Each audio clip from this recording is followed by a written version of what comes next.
नमस्कार, आदाब, सत श्री अकाल। मैं पीयूष पंत और आप देख रहे हैं मेरा यूट्यूब चैनल पंत जी कहिन। चुनाव का मौसम चल रहा है और मतों की बारिश हो रही है, होने वाली है, आप कह सकते हैं, और हो भी रही है। अब देखना ये है कि फसल किसके पक्ष में उगती है या किसके पक्ष में उगाई जाती है, क्योंकि जिस तरह से जो है चुनाव आयोग चुनाव करवा रहा है, जिस तरह से एसआईआर हो रही है, और आप सोचेंगे तो देखिए पूरी ये ईवीएम पे शंका जाहिर होते होते स्थिति ये पहुंच गई कि मतदाता सूची की गड़बड़ियों पे जो है कि आके बात अटक गई है और चुनाव आयोग कोई भी संतोषजनक जवाब नहीं दे पाता है, तो शंकाएं और गहरी होती चली जाती हैं। और कोर्ट से भी लोगों को उम्मीद थी, तो कोर्ट भी, सुप्रीम कोर्ट ने भी जो पूरी प्रक्रिया को इतना लंबा खींच दिया कि हालात ये बन गए कि बंगाल में अब कम से कम जो है कि 27 लाख लोग ऐसे हैं जो संभावित रूप से जो है वो वोट देने के अपने अधिकार से वंचित रह जाए शायद, क्योंकि उनका एडजुडिकेशन नहीं हुआ उनकी उनके उनके उनके बारे में जो भी, क्योंकि कोर्ट लगाए गए, कोर्ट के आदेश पे इस तरह की जो है जुडिशियल वहाँ कमीशन बनाए गए सुनवाई के लिए, हियरिंग के लिए, एपेलेट ट्राइब्यूनल्स बनाए गए, लेकिन वो एपेलेट ट्राइब्यूनल्स भी देर में बने और वो पूरी तरीके से फंक्शन नहीं करते रहे।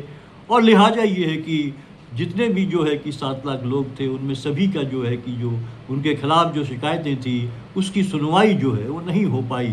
तो इसमें दोष किसका है? क्या मतदाता का है या कि उस व्यवस्था का है, उस चुनाव आयोग का है, जिसको कि सुप्रीम कोर्ट ने आदेश दिया था, उसके बावजूद जो जुडिशियल जो एपेलेट जो कोर्ट बनाए गए वहाँ पे, और वो क्यों नहीं प्रॉपरली फंक्शन कर पाए और क्यों नहीं एफिशिएंटली कर पाए, क्यों नहीं इतने केसों का निपटारा कर पाए। तो इसकी जिम्मेदारी किसके ऊपर है? चुनाव आयोग के ऊपर या कि आम मतदाता के ऊपर, जिसको उसके चुनाव के अधिकार से जो है कि छीना जा रहा है, उसका चुनाव का अधिकार छीना जा रहा है। क्या उसकी जिम्मेदारी है? कतई नहीं जो है। लेकिन पार्टियां जो है कि चुनाव आयोग की मदद से, खासकर शासक दल जो हैं, और हम कहें तो भारतीय जनता पार्टी जिस तरह से जो है चुनाव जीतना चाहती है, उसको चिंता नहीं है कि क्या प्रक्रिया हो रही है, क्या शिकायतें आ रही हैं, कुछ नहीं है, और वो सिर्फ और सिर्फ चुनाव जीतना चाह रही है। और इसके बाद भी जब उसको लगता है कि तमाम जो है कि हथकंडे अपनाने के बावजूद भी और तमाम तरीके अपनाने के बावजूद भी जो है कि जितने भी आप कह सकते हैं कि राजनीतिक जो भी औजार होते हैं वो लोकतांत्रिक तरीके से और दूसरे तरीक़ों से भी जो है अपनी जो है कि सत्ता के माध्यम से भी अगर प्रभावित करते हुए ऐसा किया जा सकता हो, तो उस तरीके से भी जो है कि वो, लेकिन इसके बावजूद कहीं न कहीं जो है ऐसा लगता है कि भारतीय जनता पार्टी को लगता है कि वो कम से कम बंगाल में तो चुनाव जीत नहीं पाएगी। यही आशंका के चलते आप देखिए अचानक जो है कि भारतीय जनता पार्टी को याद आया और महिलाओं की याद आ गई, क्योंकि महिलाएं बंगाल में ही नहीं, तमिलनाडु में भी और हर राज्य में जो कम से कम जो है 50% उनकी जो है कि आबादी है, और वो एक बहुत ही प्रभावी ढंग से जो है वो मतदान में भाग लेती हैं और निर्णायक भूमिका में भी होती हैं बहुत सी कॉन्स्टिट्यूंसीज़ में। तो शायद कहीं न कहीं भारतीय जनता पार्टी को लगा कि इन महिलाओं के लिए को आकर्षित करने के लिए कुछ किया जाए, क्योंकि बंगाल में कम से कम, क्योंकि बंगाल का चुनाव हर हालत में भारतीय जनता पार्टी जीतना चाहती है, तो उनको लगा बंगाल में जो है कि ममता बनर्जी ने काफ़ी कुछ काम किया है और महिलाओं के लिए काफ़ी योजनाएं बनाई हुई हैं और काफ़ी महिलाओं को टिकट भी दिया हो, और जो है कि वो चुन के भी आती हैं और काफ़ी उनके पक्ष में जो है महिलाएं हैं। लिहाजा अचानक से देखिए जो है कि एक सत्र बुला लिया गया, विशेष सत्र तो नहीं कह सकते क्योंकि कॉन्टिन्यूएशन ही उसको माना गया है, जो कि आपका बजट सत्र चल रहा था उसको 2 अप्रैल को जो है कि वो स्थगित किया गया। 16 अप्रैल के लिए, और 16 अप्रैल को 16, 17, 18 के लिए जो है स्पेशल विशेष ये सत्र बुलाया गया, जिसमें जो है कि ये कहा गया कि जो है कि महिला का विधेयक आरक्षण का जो विधेयक है 33% महिलाओं को आरक्षण देने की जो बात है, उसको जो है अमली जामा पहनाने के लिए एक संशोधन लाना पड़ेगा, ताकि जो है कि वो जो बात कही गई थी कि इसको जो है कि एक जो जनसंख्या सर्वेक्षण हो, उसके आधार पे जो है सीटों बढ़ाई जाए और सीटों के को उसमें आवंटित की जाए, आरक्षित की जाए महिलाओं के लिए। लिहाजा इसके नाम पे एक आपका क्या नाम ये बिल लाया गया, उसके लिए जो है ये आहूत की गई, ये सत्र जो है विशेष सत्र आहूत किया गया। और हालांकि उसमें जो है कि ये था कि परिसीमन का मामला एक मामला जुड़ा हुआ था, और सिर्फ जो है कि ये कहने के लिए वो महिलाओं का आरक्षण की बात उसमें थी, कानून बनाने की बात थी, क्योंकि कानून तो ऑलरेडी 2023 में बन चुका था, उसका नोटिफिकेशन भी नहीं हुआ था। आप देखिए सरकार की मतलब जल्दबाजी जिस तरह से, क्यों? क्योंकि चुनाव और उसके लिए ये लाया ताकि महिलाओं को आकर्षित कर सके, जबकि ऑलरेडी ये कानून पास था 33% का। खुद सरकार ने 2023 में इसकी मियाद बढ़ा दी थी इसको लागू करने की, कि जब जो है सेंसस होगा 2021 में, उसके बाद डिलिमिटेशन होगा, और जो है कि उसके बाद जो बढ़ी हुई सीटें होंगी उसमें महिलाओं को आरक्षण दिया जाएगा। तो फिर अचानक से 2011 का जो सेंसस है उसके आधार पे ये सीटें देने की बात, परिसीमन करने की बात क्यों सूझी सरकार? साफ है चुनाव, क्योंकि भारतीय जनता पार्टी की ये तारीफ की जाती है कि 24 घंटे वो चुनाव के बारे में सोचती है, लेकिन चुनाव सोचते सोचते वो जो है गवर्नेंस भूल जाती है, किस तरह से शासन चलाना है, किस तरह से लोगों का कल्याण करना है, ये सब भूल के वो हर दिन हर घंटे चुनाव जीतने की सोचती है। और यही लगता है चुनाव को जीतने को सोचते हुए ये जो विशेष सत्र बुलाया गया, जिसकी कोई ज़रूरत नहीं थी, वो बुलाया गया और कहा गया कि भाई ये जो है कि महिलाओं को जो है कि आरक्षण देना, अधिकार देने का ये बिल है। लेकिन मैं आपका इशारा ये बताना चाहता हूँ, इस तरफ करना चाहता हूँ कि क्या इसकी ज़रूरत थी? क्या ये एक राजनीतिक कदम नहीं था?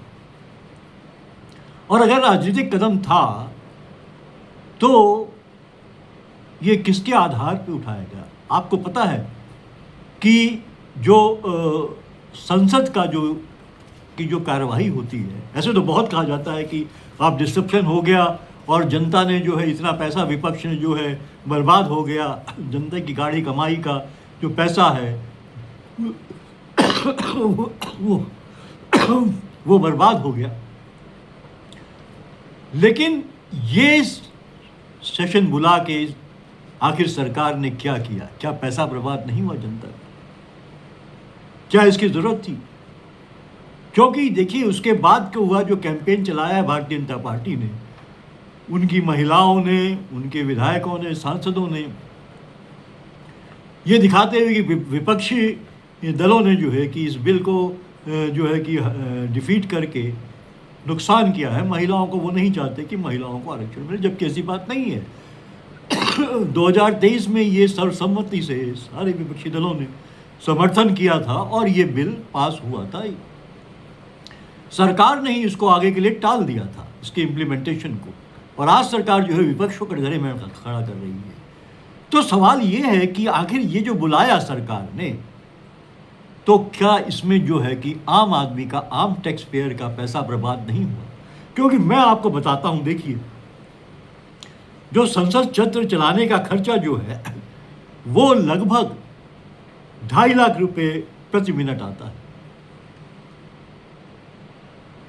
यानी लगभग 9 करोड़ रुपए प्रतिदिन का खर्चा होता है जब भी जो है संसद का सत्र चलता है। इसमें लोकसभा और राज्यसभा दोनों शामिल हैं और ये इनकी कार्य अवधि जो है वो 6 घंटे की होती है।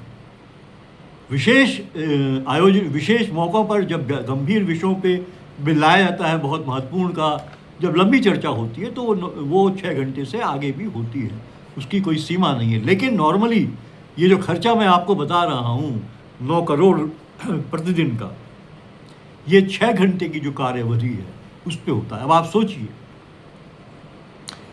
विशेष सत्र जो है आपका 16-16 घंटे, 18-18, 20-20 घंटे भी चलता है, कभी कभी तो आपका 24 घंटे भी चलता है, तो कितना खर्चा आता होगा।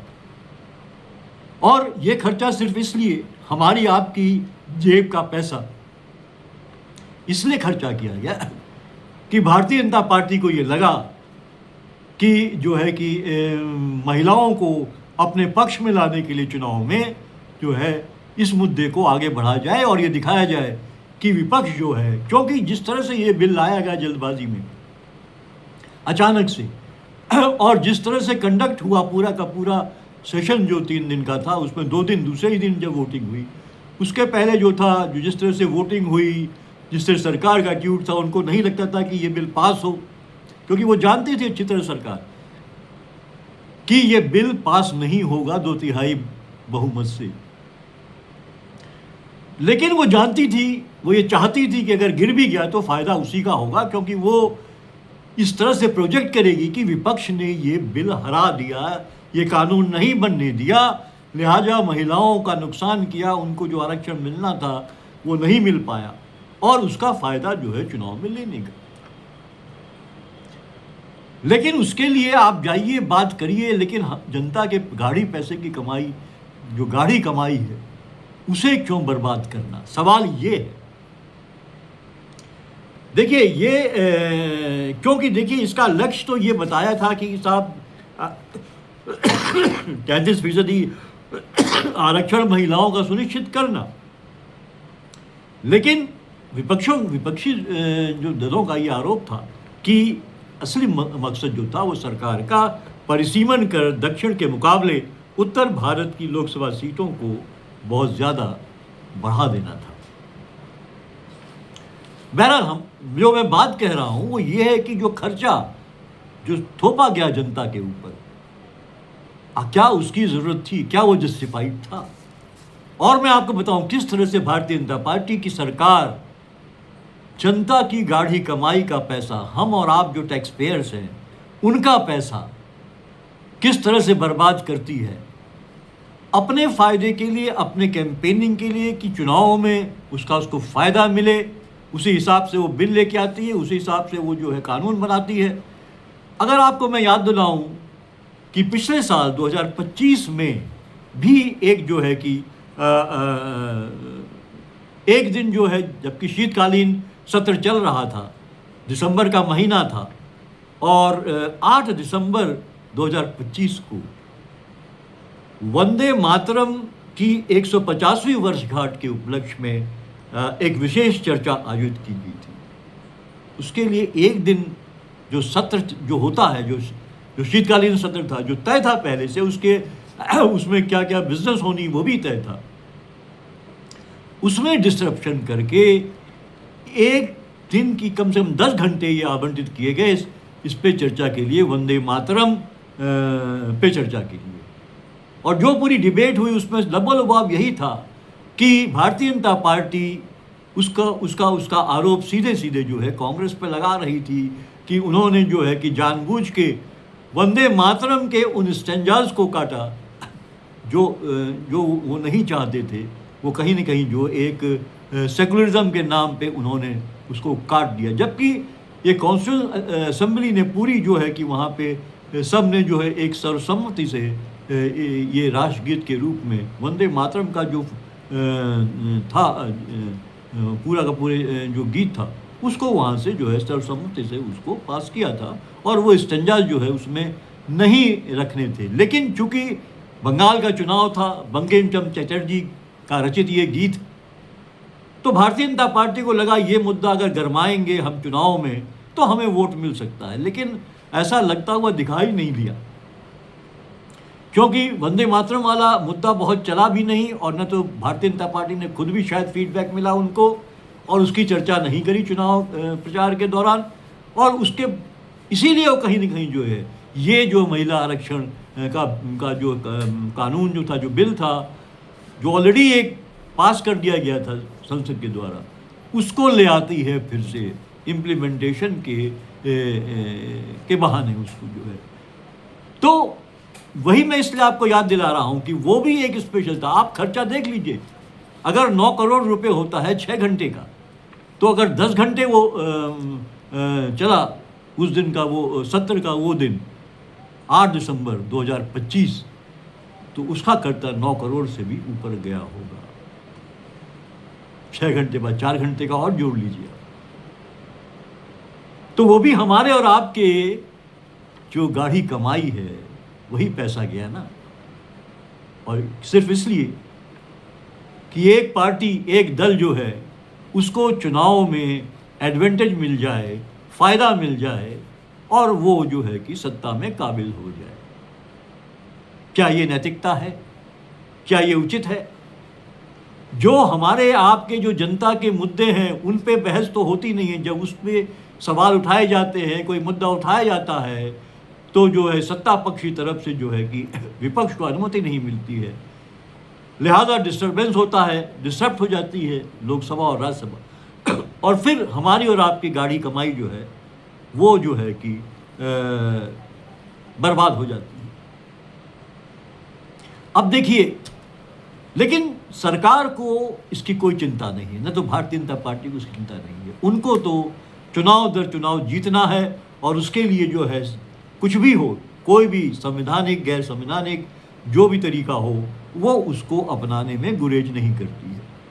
लेकिन सवाल ये है कि किसके आधार पे आप करिए, पार्टी फंड के आधार पे करिए, कोई भी कैंपेन करिए, कुछ भी करिए, लेकिन वो सरकारी खर्चे पे क्यों, वो हमारे पब्लिक एक्सपेंडिचर पे क्यों, वो हमारे आपके द्वारा दिए जा रहे टैक्स के आधार पे क्यों? ये बहुत बड़ा सवाल है। क्योंकि देखिए हो क्या रहा है कि ये जो नज़रिया है ना कि जनता की उपेक्षा या जनता का शोषण और अपने फ़ायदे की बात सोचना, उसी के हिसाब से जो है कि खर्चा करवाना, और तमाम जो है कि एक्सपेंडिचर बढ़ा लेना, और उसी तरह से योजनाएं लाना ताकि इनको जो है कि फ़ायदा मिले। अब आप देखिए, हर तमाम राज्य की सरकारें और केंद्र सरकार भी ने एक नया तरीका अपना लिया चुनाव जीतने का। वो क्या है कि आप जो है कि वो ट्रांसफ़र करते हैं जो आप पैसा जो है किसी न किसी योजना, खाली खासकर महिलाओं को, क्योंकि महिलाओं एक सशक्त सेगमेंट है वोटर्स का, क्योंकि महिलाएं आधी आबादी है और बढ़ चढ़ के चुनाव में हिस्सा लेती हैं, तो उनको खुश करने के लिए जो है कि आप जो है उनके खातों में तमाम योजनाएं लाके वो ट्रांसफ़र करती हैं, पैसा कैश को ट्रांसफ़र किया जाता है। अब देखिए इन सब का परिणाम क्या हुआ है कि हमारे आपके ऊपर जो है 4,80,000 का कर्जा चढ़ गया है। हमने नहीं लिया है, आपने ये कर्जा नहीं लिया है, ये कर्जा हमारे और आपके ऊपर सरकार ने थोपा है। हर नागरिक के ऊपर भारत के 4,80,000 का कर्जा है। आपने कोई लोन नहीं लिया, सरकार ने लाद दिया आपके ऊपर। और ये मैं नहीं कह रहा हूँ, ये आरबीआई की जो 2025 की वित्तीय स्थिरता रिपोर्ट है उसमें ये बात कही गई है कि हर व्यक्ति पर औसतन 4,80,000 का कर्ज है, और ये कर्ज पिछले 2 वर्षों में 23% बढ़ा ही है। जी हाँ, क्या समझे आप? यानी अब आप समझिए, कुल सरकारी कर्ज जो है, अब देखिए सरकार ने कितना कर्ज लिया है, जो आपको दिखाती है सरकार ना कि हमने ये बना लिया, ये बड़ी बड़ी परियोजनाएं, ये जो है कि बड़े बड़े जो हाईवे बना दिए, जो कि बहुत से तुरंत बनने के बाद ही टूट भी जाते हैं। बड़े बड़े पुल बना देते हैं, वो भी टूटते हैं। बड़ी बड़ी योजनाएं सरकार ये दावा करती है और बनाती भी है, डिक्लेयर भी करती है। तो उस पैसा कहाँ से आता है? कर्ज लिया जाता है। और यही रिपोर्ट कहती है कि सरकार का कुल जो कर्ज है वो 2026-27 के अंत तक लगभग 214 लाख करोड़ से भी अधिक होने का अनुमान है। आप समझ लीजिए। तो इसी आधार पे ये कहा गया है कि पर व्यक्ति कितना कर्जा लाद दिया गया है? 4,80,000। आप कर्जदार हैं साहब, बिना कर्ज लिया आप कर्जदार हैं। आप सोचिए। तो ये हो रहा है। ये तो हुआ कि कैसे कि सरकार किस तरह से करती है या भारतीय जनता पार्टी कैसे करती है। लेकिन अब देखिए, प्रधानमंत्री साहब की भी बात कर लें तो प्रधानमंत्री साहब भी इसमें पीछे नहीं रहते हैं।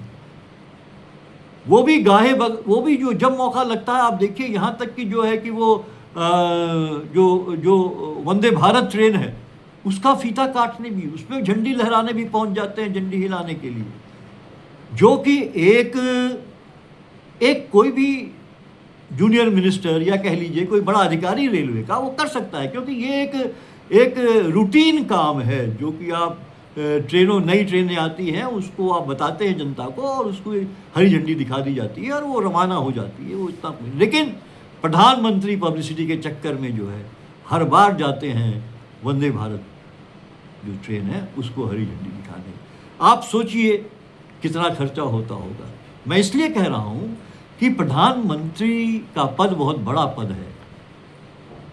एक प्रधानमंत्री की गरिमा होती है और उसमें आप इन छोटे छोटे चीज़ों में जो है आप जो है चले जाएं उसको हरी झंडी दिखाने के लिए या उसका फीता काटने के लिए, तो वो आपके पद के अनुकूल नहीं लगता है।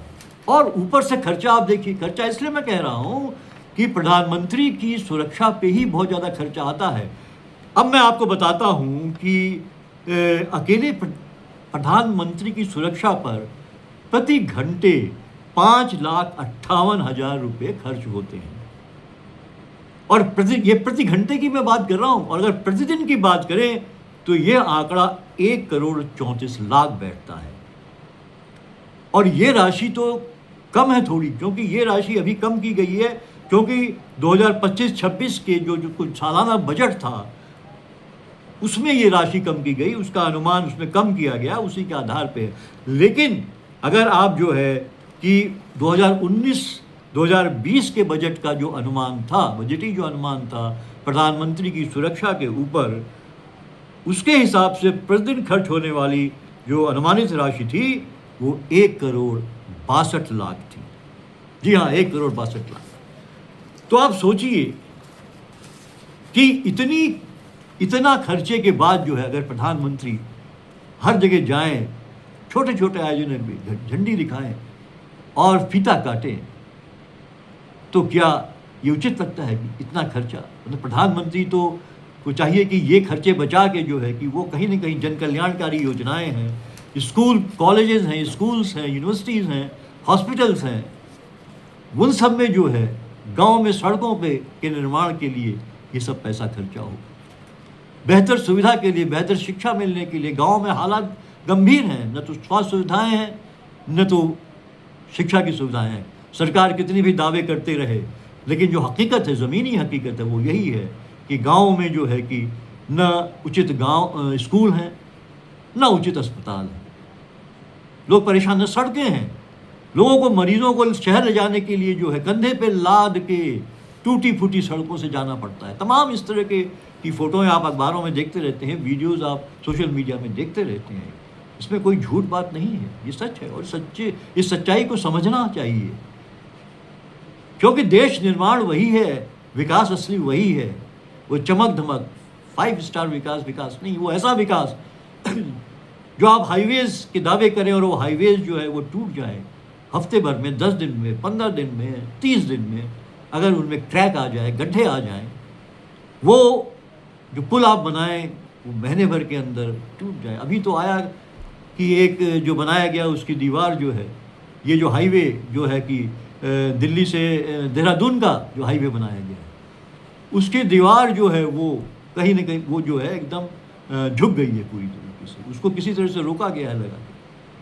तो आप बताइए, ये किस तरह का विकास है? ये किस तरह का पैसा, आप जनता का पैसा, गाढ़ी कमाई का पैसा विकास के नाम पे जो है कि ये बर्बाद नहीं हो रहा तो क्या होगा? तो प्रधानमंत्री तो को सोचना चाहिए, उनका एक कर्तव्य है देश के प्रति कि जो पैसा कम से कम खर्चा हो, चाहे प्रधानमंत्री के अपने जो भी वो कार्यक्रम लेते हैं, उनमें जो ज़रूरी कार्यक्रम हो, उन्हीं में उनकी शिरकत हो, ताकि जो है कि वो पैसे पे जो उनकी सुरक्षा पे जो खर्चा आता है, उससे बचा जा सके, क्योंकि वो जनता की गाढ़ी कमाई का पैसा है, इस देश का पैसा है। ये किसी जो है बेहतर काम में लगाया जा सके। दूसरा, ये जनता को भी सोचना होगा, ये जनता को भी सोचना होगा, क्योंकि देखिए सरकार जो किस तरह से एक और खर्चा जिस तरह से बताती है, अभी तो देखिए सूचना एवं प्रसारण मंत्रालय के आंकड़ों के अनुसार मोदी सरकार ने मीडिया विज्ञापनों पर 2014 से 2022 के बीच 6,491 करोड़ रुपए खर्च कर डाले। तो इतने रुपए खर्च कर सरकार जो है कि विकास के नाम पे, पब्लिसिटी के नाम पे, इतना आप विकास पे लगा दो तो धन्य है, देश कहाँ से कहाँ पहुँच जाए, जनता का कितना भला हो जाए। लेकिन जनता को भी ये सोचना पड़ेगा कि आप जो है कि जो आकलन करते हैं किसी भी नेता का, भले ही वो आपका प्रधानमंत्री हो, तो ज़रा सोचिए कि जिस तरह के वो मतलब इस तरह से जो पैसा है आपका, आपकी गाढ़ी कमाई का पैसा, वो इस तरह से बेजा क्यों किया जा रहा है? उसका आपके लिए बेहतर सुविधाएं बनवाने में, आपके लिए आपके स्कूल, अस्पताल, बढ़िया कॉलेजेस, यूनिवर्सिटीज़ बनाने में क्यों नहीं हो रहा है? ये सवाल आपको उठाने होंगे, क्योंकि ये आपकी भलाई से जुड़े हैं, आपकी कमाई से जुड़े हैं। और सरकार को भी सोचना होगा, क्योंकि देखिए सरकार वही अच्छी होती है जो कम से कम खर्च में ज़्यादा से ज़्यादा काम करे। गुड गवर्नेंस वही होता है। बहुत बड़ी परियोजनाओं से नहीं काम होता है, छोटी छोटी परियोजनाओं से जो प्रभावी ढंग से लोगों तक पहुंच सकें, उनका भला कर सकें, वही गुड गवर्नेंस की पहचान होती है। इसलिए चुनाव जीतना अच्छी बात है, हर पार्टी चाहती है चुनाव जीते, भारतीय जनता पार्टी भी चाहती है और जीतना चाहिए। लेकिन ये ध्यान रखना चाहिए कि आप किस तरह से चुनाव जीतना चाह रहे हैं। आप कम से कम उसमें जो है कि जितने भी संवैधानिक संस्थाएं हैं उनका दुरुपयोग न हो, कानूनों का दुरुपयोग न हो, और जिस तरह से पैसे का दुरुपयोग होता है उसका ना हो, और ख़ासकर जो जनता की जो कमाई है उसका जो है कि उसकी बर्बादी ना हो। तो ये बहुत महत्वपूर्ण सवाल हैं जिनको ये सोचना होगा, और हमें आपको सबको सोचना होगा, और सरकार को भी सोचना होगा कि क्या वाकई अपने एक सिर्फ चुनाव जीतने के लिए आप इस तरह से जो है कि करोड़ों रुपया जो है वो स्वाहा कर दें। गंभीर सवाल है, सोचना होगा, वरना हर नागरिक इस देश का और ज़्यादा कर्ज में डूब जाएगा। बिना खुद कुछ खर्च के, बिना खुद उधार लिए, वो एक बहुत बड़े कर्ज में डूबता चला जाएगा, और देश भी एक बड़े कर्ज में डूबता चला जाएगा। एक गंभीर सवाल है, सोचिएगा, क्योंकि आप सोचेंगे तो देश सोचेगा, और देश सोचेगा तो सरकारें कहीं न कहीं सोचने के लिए मजबूर होंगी। आज के लिए बस इतना ही, फिर मिलेंगे। लेकिन एक गुजारिश है आपसे कि मेरे इस चैनल को देखिए, खूब देखिए, इसे पसंद कीजिए और सब्सक्राइब जरूर कीजिए, और ज़्यादा से ज़्यादा सर्कुलेट कीजिए, ताकि जो सवाल हम उठाते हैं, जो सवाल देश के हैं, जो सवाल समाज के हैं, जो सवाल आपके हैं, वो ज़्यादा से ज़्यादा लोगों तक पहुंच सके। तो अब इजाज़त दीजिए, फिर मिलेंगे अगले एपिसोड में। नमस्कार।